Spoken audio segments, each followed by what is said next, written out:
Si vous observez 20 enfants dans votre communauté, dans vos églises et même dans nos familles, dans le cocon familial, comme on a l'habitude de dire de manière triviale, en 20 ans, 20 enfants étant en train de jouer ou de s'amuser.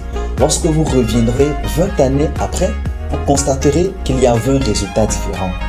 Tous les 20 enfants se retrouveront à 20 niveaux différents dans la vie. C'est-à-dire, ce que chaque enfant fait aujourd'hui détermine sa classe demain. Dans cette vie, vous ne pouvez pas être en même temps spectateur et acteur. Choisissez un camp. Je vous propose aujourd'hui de choisir le camp d'être acteur. Si vous voulez que votre vie compte, si vous voulez apporter et contribuer à un impact significatif sur cette terre, parce que tenez-vous tranquille, si vous êtes né et vous ne réalisez pas un exploit dans votre génération, vous pourrez être considéré comme une erreur pour la création. Si vous ne prenez pas très tôt vos responsabilités dans la vie, vous finirez comme une charge. Plusieurs personnes aujourd'hui continuent d'être des charges pour leurs parents, pour leurs amis, pour leurs contemporains, tout simplement parce qu'ils ont manqué à une saison bien précise de prendre leurs responsabilités. J'aimerais encourager quelqu'un ce matin, cet après-midi, ce soir, dépendamment de l'heure à laquelle vous nous recevez chez vous, dans votre téléphone, votre smartphone, votre ordinateur ou même tout autre instrument numérique, à prendre très tôt ses responsabilités afin d'éviter d'être dans le futur une charge pour les gens. Très tôt, j'avais commencé à prendre mes responsabilités en me disant en aucun des cas, je ne serai une charge pour quelqu'un. Ceux qui connaissent mon environnement et qui sont témoins oculaires de mon développement au quotidien vous diront pour la plupart que c'est un jeune qui a appris à prendre ses marques très tôt dans son adolescence. Parlons de la Bible. Dans le livre de Galaties, au verset 7, il est écrit « Ce qu'un homme sème, il le moissonnera aussi ». J'aimerais vous dire quelque chose, s'il vous plaît. C'est votre travail qui vous donne le futur que vous aurez en vie. Tel un homme travaille aujourd'hui, tel il se retrouvera dans le futur. Vous voulez créer un futur à Dieu. Vous voulez créer un futur paisible. Vous voulez créer un futur sans maux de tête, sans casse. Mesdames et messieurs, prenez vos responsabilités aujourd'hui et mettez-vous à l'œuvre. Travaillez. Prenez vos responsabilités. Pourquoi? Parce que si vous n'êtes pas sérieux envers la vie aujourd'hui, la vie ne sera pas sérieuse envers vous demain. Elle vous le rendra. Ce que vous donnez à la vie aujourd'hui, c'est ce que la vie vous rendra demain. Si vous donnez à la vie la médisance, si vous donnez à la vie la procrastination, tenez-vous tranquille. Vous serez très loin de récolter le bonheur. Vous serez très loin de récolter la productivité. Alors, peut-être avez-vous remarqué comme moi, un moment vient dans la vie où vous êtes fatigué. Un moment vient dans la vie où vous vous dites intérieurement « enough is enough ». C'est comme un jeune de 30 ans qui se retrouve encore dans la maison de ses parents, à qui l'on apporte à manger, à boire. Vous devrez perdre la famine. Si vous avez 30 ans et que vous me regardez en ce moment, et maman continue de vous apporter à manger, papa continue de vous donner l'argent de poche ou pour subvenir à vos besoins, vous devrez cesser cela et vous devrez perdre l'appétit. Je prends un simple exemple.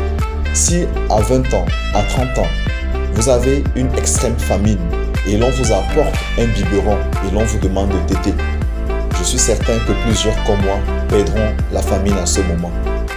On a faim et au lieu de nous apporter un bon plat de héros, un bon plat de coq ou un bon plat de souris, on nous apporte plutôt un biberon pour téter. Immédiatement, je perdrai la famine, je ne mangerai plus. Il en est de même. Mesdames et messieurs, prenez vos responsabilités dans votre jeunesse pour ne pas demain être une charge pour vos parents. Peu importe votre famine, peu importe votre soif, si on vous apporte un biberon de le consommer, vous ne le prendrez pas. Je vous en prie, prenez vos responsabilités. Alors, plusieurs personnes pensent qu'elles sont trop jeunes.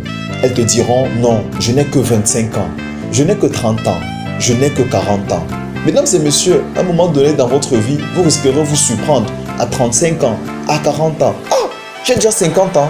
Ah, j'ai déjà 60 ans. » Sans avoir un impact positif, sans avoir apporté une considération palpable dans son entourage. Levez-vous! Sinon, vous allez vous surprendre en train de vieillir. Un homme que j'aime beaucoup, une histoire que j'aime beaucoup lire de David Oyedepo. À 19 ans, il s'est retrouvé dans un village. La première question à poser alors qu'il n'était dans ce village que pour 72 jours est la suivante. Y a-t-il une église dans les parages? On a répondu non. Il pose une autre question. Est-ce qu'il n'y a même pas une église catholique dans les parages? Parce qu'à l'époque, et comme on le sait, l'église catholique était répandue à travers le monde. On lui répond non, il n'y a pas d'église catholique dans les parages. Ce qu'il s'est dit intérieurement, comment pourrais-je apporter une contribution significative dans ce village? Il avait seulement 19 ans. Il a fait un vœu et une prière à Dieu. Ne me laisse pas quitter ce village comme je l'ai trouvé. Avant de se rendre compte, il s'est mis à évangéliser et s'est mis à construire une chapelle jusqu'à ce que les 72 jours soient arrivés et que la chapelle ait pratiquement 100 membres. Regardez l'impact considérable et significatif que David Oyedepo commençait à drainer à partir de l'âge de 19 ans. Vous êtes peut-être trop vieux, vous qui me regardez, pour vous lever. Ne vous dites pas que nous nous lèverons demain. Commencez à vous lever aujourd'hui. Levez-vous aujourd'hui. Demain peut être tard. Fuyez la procrastination. La procrastination n'est pas l'apanage des champions. La plupart des personnes qui réussissent dans les Écritures et même dans le monde contemporain sont des personnes qui très tôt dans leur jeunesse prennent leurs responsabilités. Interrogez l'histoire biblique, interrogez même la science et vous constaterez que Bill Gates, Samuel Eto'o, Billy Graham, Nelson Mandela, Barack Obama et qui sais-je encore sont toutes des personnes qui très tôt dans leur adolescence, dans leur jeunesse ont su où elles allaient et ont commencé à se discipliner. George Washington, au sujet de la discipline, nous rappelait tout de même que la discipline est l'âme d'une armée. Elle rend fort les faibles et elle rehausse la valeur, la dignité de ceux qui ne se sentent pas à leur aise. Mesdames et messieurs, là où il y a la discipline dans votre vie, l'échec ne saurait résider. Je souhaite que cette plateforme soit un appel au réveil. Saisissez cette opportunité, ne renvoyez plus à demain. Soyez sérieux, mesdames et messieurs, travaillez sur vous-même. Développez-vous individuellement. Aucun je m'en foutiste ne peut terminer au sommet. Oui, je l'ai dit, c'est tellement un néologisme. Aucun je m'en foutiste ne pourra terminer sa vie au sommet. Que vous soyez l'enfant du président de la République, que vous soyez l'enfant du président du Sénat ou que vous soyez l'enfant de n'importe quel milliardaire, si vous êtes un enfant, un jeune je m'en foutiste, vous terminerez dans le propre, dans la honte.